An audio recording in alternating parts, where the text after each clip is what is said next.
On my sister's wedding night, her husband suspiciously stepped into my room to see me. I was not part of the bridal train or among the people helping with the wedding, but it was necessary that I come. She's my elder sister and the first to get married in our family. I did not like her husband, Dave. He had a predator's gaze and a suspicious look that always made me uneasy. While everyone, including my parents, ran around that evening to make sure everything went perfectly, I stayed in my hotel room resting. From early evening until night I didn't step outside once. I was too busy with my phone. My mother stormed into my room and shouted, "What are you doing here? Can't you come out and help us get some things arranged?" "I'm not the one getting married, Mum. Sis is the one who should make sure everything is moving smoothly. All I have to do is be present at the wedding," I said weakly, relaxing more on the bed. I just didn't want to see Dave's face yet. "Amanda, are you jealous?" my mother suddenly asked. "Are you jealous that your own sister is getting married?" "Jealous?" I laughed. "Not when my sister was marrying Dave, the rich man with a suspicious background. They said he was fatherless. No one knew who his father was because his mother got pregnant out of wedlock.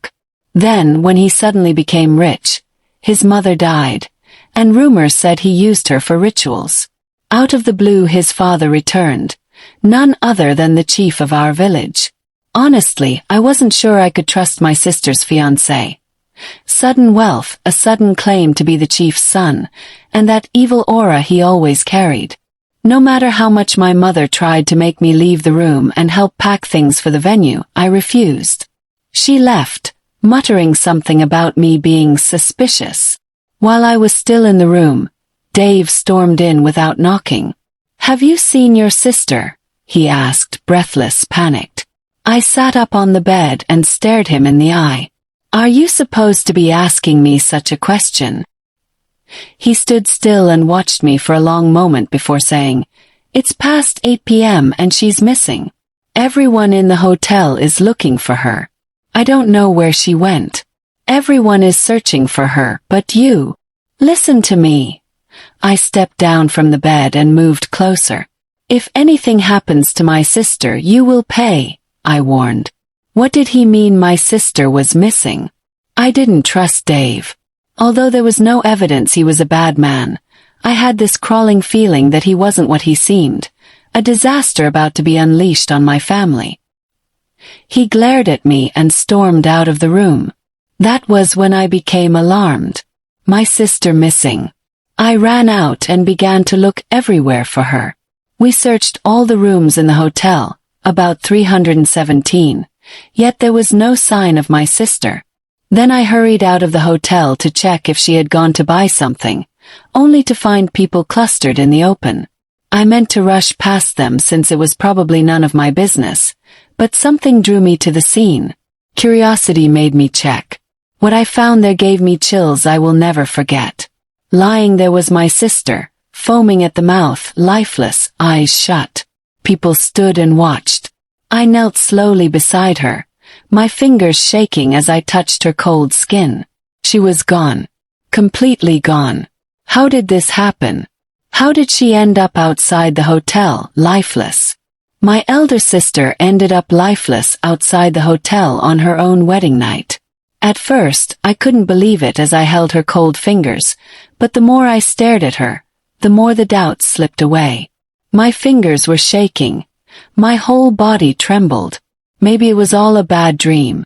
I was supposed to be by her side, but I chose the peace of my hotel room, even when my mother asked me to come out and help. As I turned, I saw my sister's fiancé, Dave, and my mother rushing toward the scene. Everyone in the bridal train ran outside.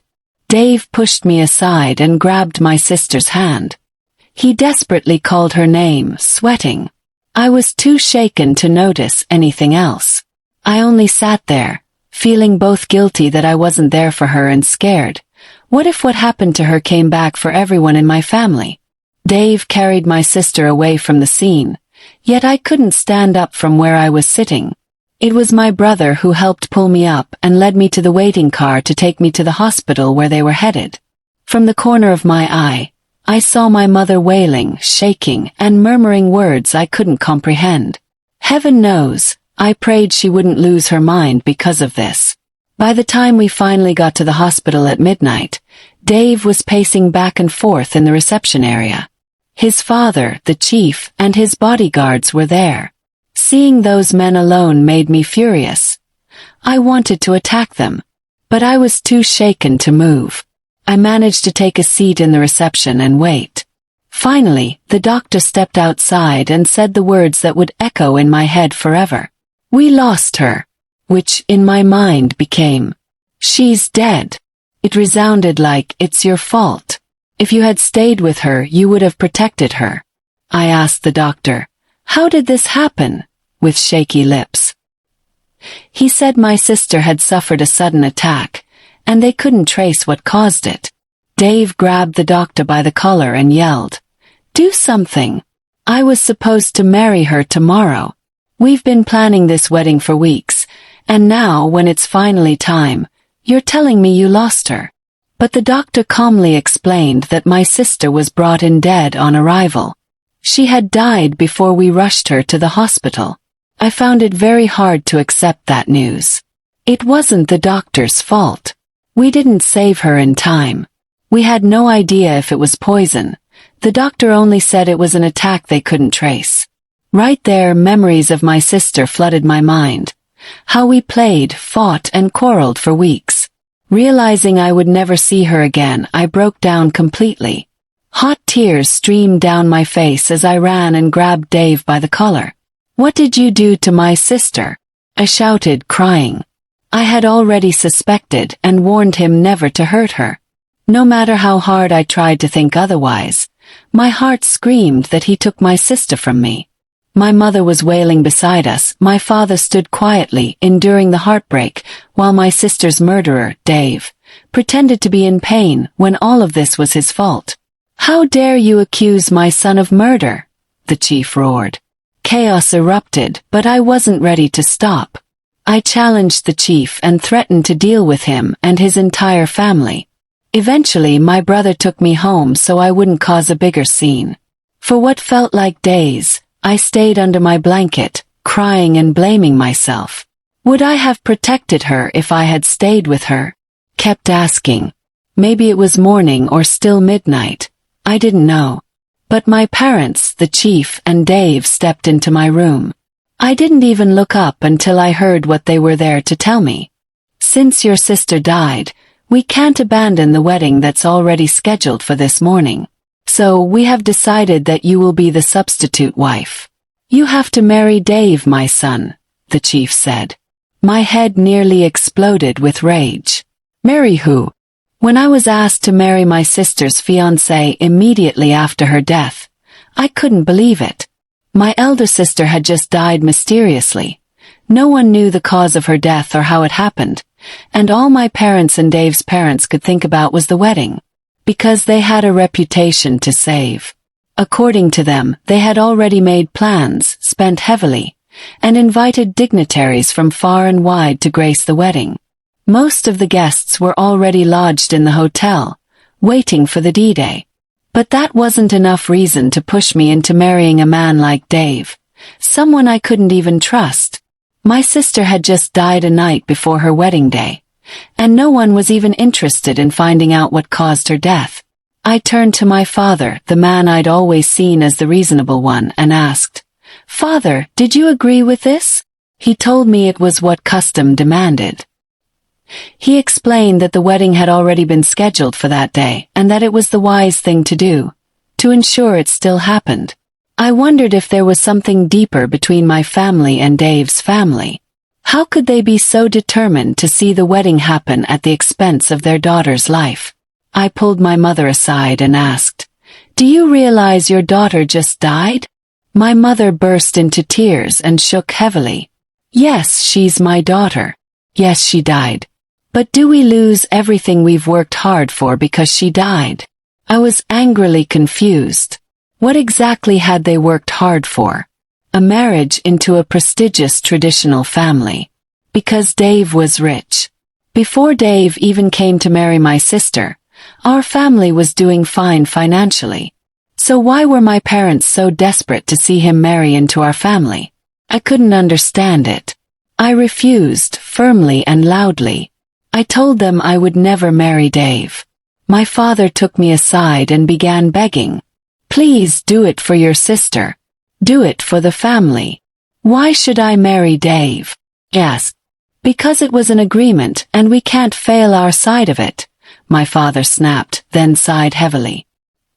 He apologized for raising his voice and said softly, Please do it for your sister. But I couldn't bring myself to say yes. Have you asked yourself what caused your first daughter's death just a night before her wedding? Did you even stop to think about that? Asked him. We believe she was poisoned, my father said. You believe? I repeated sharply. Yes. But we don't know how she ended up outside the hotel, he said. He grabbed my hand and looked me straight in the eye. We can only find out what truly happened once you're inside the family.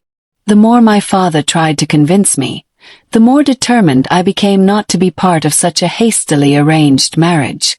For Christ's sake, we were supposed to give my sister the respect she deserved. She wasn't some cow that could die and be replaced the next morning. I was still mourning her.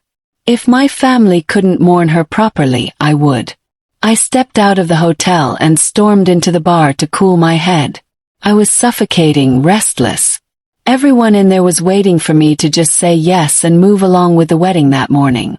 It was already 6 a.m. The makeup artist was ready, the bridal train fully dressed, the groomsmen prepared, and my sister's wedding gown had been quickly altered to my size that same morning, since she was plumper than I was. But I wasn't ready. It felt like I was the only one who cared that my sister was gone. Did money have such power that it could make someone's death look irrelevant? As those thoughts raced through my mind, I burst into fresh tears. Suddenly, my sister's chief bridesmaid ran into the bar. When she saw me, she hurried to my side. I'm sorry, I snuck out to find you. They wouldn't let me have a moment alone with you, she whispered. There were dark circles under her eyes. She looked exhausted, like she had been crying all night. But she was already fully dressed for the wedding. I sniffed and said, You better tell them I will never marry Dave. If they sent you here to make me accept such a ridiculous offer, go back and tell them I won't. I think you should marry Dave, she said softly. What? I snapped, standing up. She quickly raised her hand. Yes, I know everything is happening so fast, but listen. She lowered her voice and leaned closer. Last night, when I was with your sister packing some of her clothes, Dave came to see her. He said he had something for her and asked her to come with him. It didn't seem suspicious, she followed him. And... Her voice broke as she burst into tears. And what? I asked desperately. She never came back after that. Until we found her dead. Froze. My heart went cold. Dave had lured my sister out and killed her? Why? For what reason? The bridesmaid grabbed my hands, her eyes pleading. That's why you have to marry Dave. It's the only way you'll find the truth about what happened to your sister. Marry him and get the answers, please. We both cried. But somewhere in my tears, determination was born. If marrying Dave was the only way to uncover the truth about my sister's death, then so be it. That morning, as the sun rose over the hotel compound, I made my decision. I would be the substitute wife. I accepted to marry my sister's fiancé after she died on her wedding day, not because he was rich or because I was forced to, but because I wanted to uncover the truth behind her mysterious death. When her chief bridesmaid urged me to go along with the plan and marry Dave, I had 1,001 reasons to say no. Yet, as I looked into her eyes, searching for just one reason to say yes, I found it. And I accepted. We left the bar, and I walked straight into my sister's hotel room, where the air felt heavy with unspoken grief and quiet suspicion. My mother thanked me tearfully for agreeing, while my father sat calm and distant, lost in thought. Dave's father gave me a long, chilling stare before silently walking out of the room. Then Dave himself looked at me. One long, uncertain gaze, as though trying to decide if this madness we were walking into could ever make sense. He swallowed hard, lowered his head, and walked out. I moved slowly into the bathroom and took my bath, muttering curses under my breath. "I will find out the truth, sis," I whispered as hot tears streamed down my face, mixing with the cold water running down my body. When I stepped out, the makeup artist began her work, but her first attempt was ruined by my tears. She snapped impatiently, yelling, "Can you stop crying like a baby so I can finish this?" I shouted back, anger rising in my chest because none of this was supposed to happen this way. My sister was supposed to be the one sitting there, smiling as the bride, not lying lifeless in a cold mortuary, waiting to be forgotten. "Don't you dare raise your voice at me, you foolish woman," I retorted sharply, my voice trembling with pain. My mother rushed to intervene, pleading with me to calm down while warning the makeup artist never to raise her voice at me again. The rest of the preparation passed in a blur. When it was done, I looked into the mirror and saw a bride who was never meant to exist, a reflection of someone living a borrowed destiny. When I stepped out, Dave stood by the door. The cameramen were already poised to capture the moment. As the door opened, flashes went off, and they instructed Dave to hold my hand. I refused until he leaned close and whispered, "Please don't make a scene." My mother's pleading eyes met mine from behind, and the bridesmaid murmured softly, "You can do this." I gave in and went along with the plan. Dave held me like a trophy, smiling for the cameras as though the woman he was supposed to marry hadn't just died. When he kissed my shoulder for another shot, the bridesmaids cheered, and people said we looked perfect together.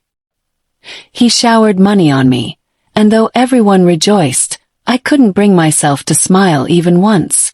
Suddenly, I understood why some brides wear no smile on their wedding day, because sometimes something is terribly wrong. As we walked out, guests congratulated us, and I swallowed hard, whispering under my breath, "Forgive me, sister, for taking your glory today." Did I mention that my sister and I bore a striking resemblance? We shared nearly identical features, the same eyes, the same smile, only that she was plumper while I was slimmer. Only those closest to us would notice that I wasn't the original bride. A luxury car carried me and the bridesmaids to the church. I forced myself to dance to the altar where Dave waited solemnly. We recited the vows and exchanged rings, all still under my sister's name, since everything had already been prepared before tragedy struck. When the priest said, "You may now kiss the bride," every nerve in my body tensed. Kiss who? I thought bitterly. I would rather abandon the entire mission than let him kiss me before the crowd. He sensed my hesitation and whispered, urging me to play along. As he reached to lift my veil, he said softly, "Kiss me." I turned abruptly to the priest and asked, "Can we skip this part?" He nodded, and relief washed over me, though hatred was already forming in my chest for Dave, who seemed far too eager to kiss a stranger.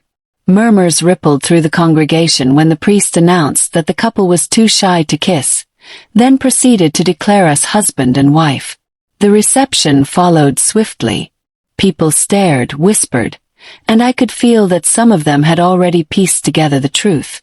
As soon as the formalities ended, I returned to the hotel still in my wedding gown and began pacing the room. Moments later, Dave entered. His face was unreadable. I shifted uncomfortably and asked, "What are you doing here?" He gave a cynical chuckle. "We are married, remember? What do you mean by that question?" His tone hardened as he stepped closer. "You'll perform your wifely duties tonight, or else your father's debts will be exposed." My breath caught. Debts. When I was told the reason I married my late sister's fiancé was to clear my parents' debt, I was stunned. Debt. My father wanted me to marry my sister's fiancé because of debts. I lost my temper.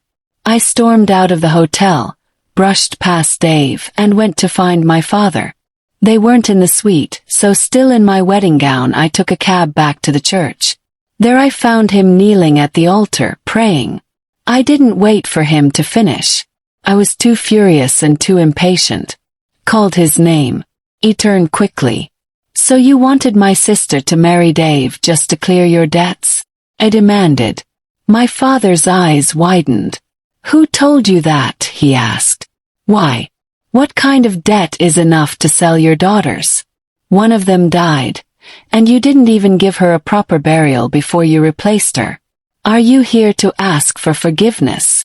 Shouted. He slowly pulled a chair closer and sat down. My mother rushed in, shocked to see me there. "You're still in your wedding dress, my child. What are you doing here? You're supposed to be with your husband. Don't you dare call Dave my husband." I snapped at her. Then I turned back to my father. "Tell me, what debt is so large that you can't pay it back?" For a long moment he was silent, as if the words were too heavy to speak. I would not leave until he answered. My mother gripped his hand and whispered, "You don't need to tell her.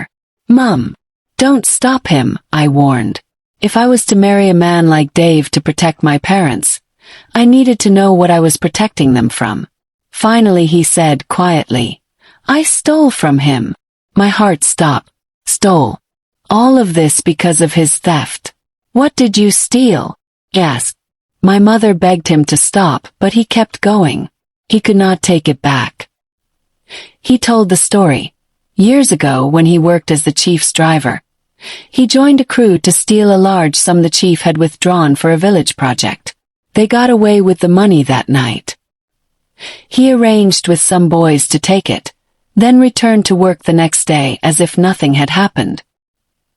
He thought he was safe, until the chief discovered the theft. The chief had cameras, my father said. I knew there were cameras in the sitting room, kitchen, even the dining hall. But the bedroom, I never imagined a camera there. I took off my mask to count the money. I was suffocating in the mask and I didn't think. The camera caught my face. "Then why didn't you pay him back with the same money?"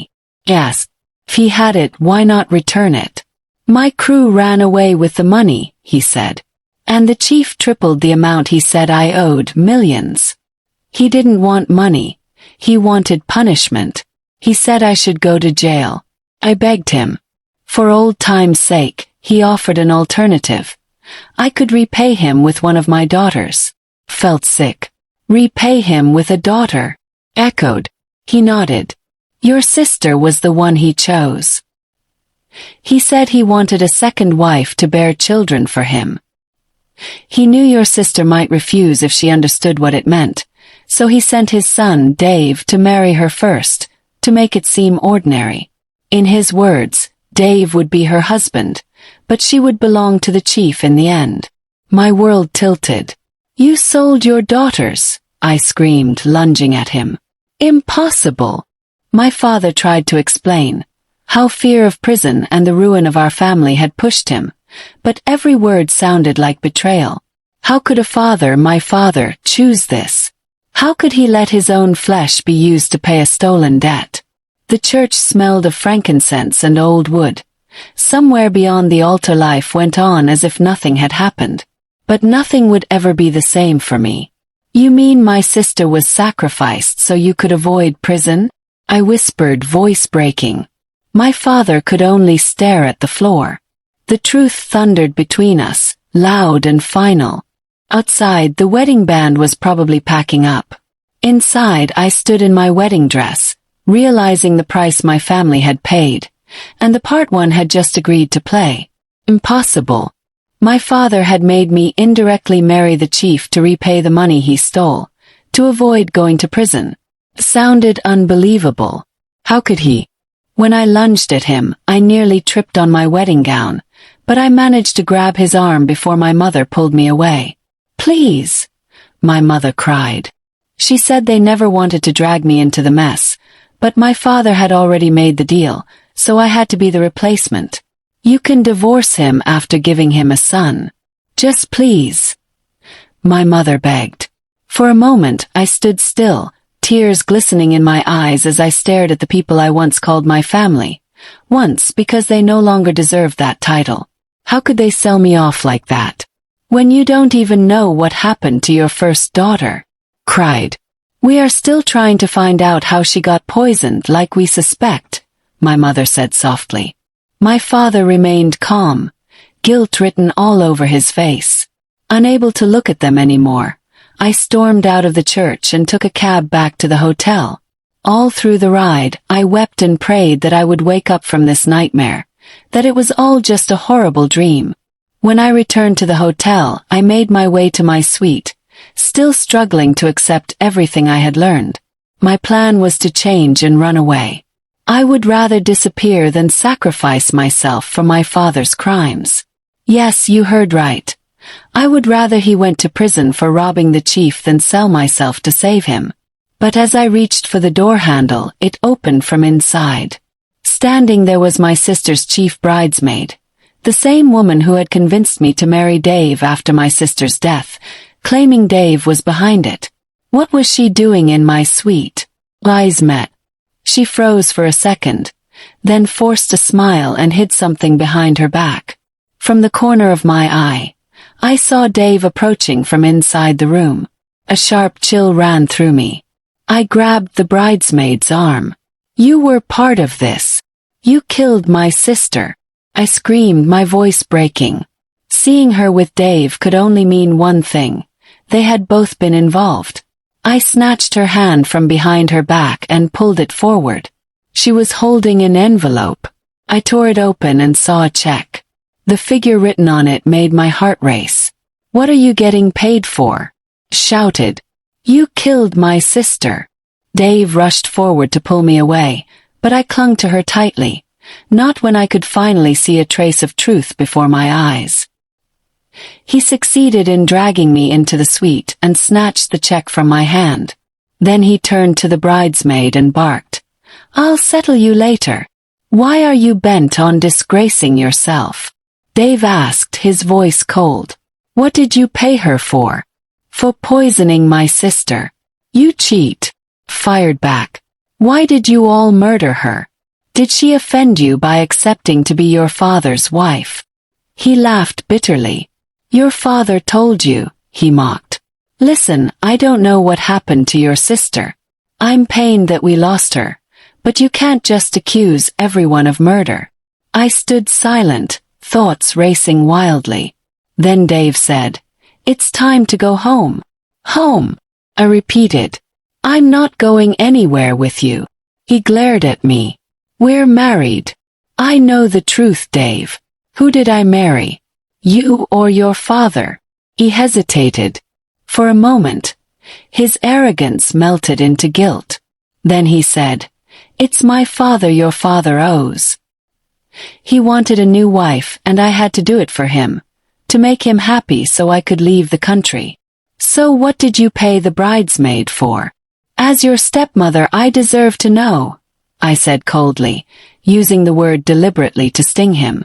Dave smirked. She's my call girl. I paid her for her service last night. She already knew I wasn't marrying your sister for love. Before we came to the hotel, I slept with her, knowing I wouldn't be able to touch the woman I was marrying for my father. He shrugged. At least now you know I'm not really your husband. I'm free to do what I like. My skin crawled in disgust. Did you call my sister out last night? I demanded. The bridesmaid said you came for her. Where did you take her? I didn't take her anywhere. Dave snapped. My father wanted to see. He stopped abruptly. His face went pale. That unfinished sentence said everything. Dave had sent my sister to meet his father, the chief, the same night she was found dead. The truth hit me like lightning. The chief killed my sister. Let's go home, I said suddenly, forcing calm into my voice. Listen, it's not that. My father said he never got to see your sister before the tragedy.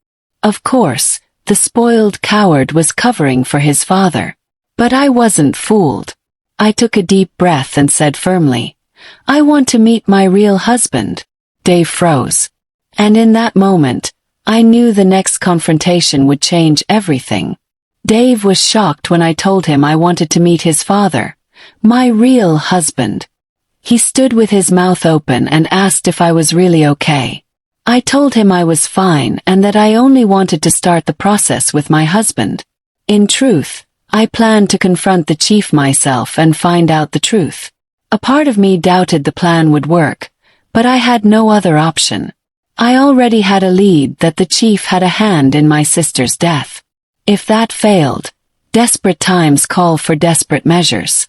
I would do what I had to, even if it meant going to prison. As I stepped into the car, Dave's driver took the front seat and Dave told me to go ahead. He would be home soon. He looked shaken by my confidence and warned me again. Don't do anything rash. My father is very powerful. I'm even afraid of him. He sounded sincere, but I didn't want to hear it. His father had done something to my sister, and Dave's uneasy tone made me think he knew more than he let on. Just be the wife he wants you to be and he'll protect and care for you, Dave advised. I nodded forcefully and rolled up the glass. Watching him as the car moved toward the gate, I began to believe he was only a pawn in his father's game. His father had likely used something on him to bend him to his will. I was the substitute wife, and I would make sure someone paid for crossing my family. But as the car left the gate and turned onto a dark street, something struck the front glass and shattered it, narrowly missing my head. From where I was bent, I saw a large stone on the pavement. It had been thrown at us. Another stone followed, then another. I ran out of the car in panic and hid at the side. When I peeped over the bonnet, the driver was unconscious.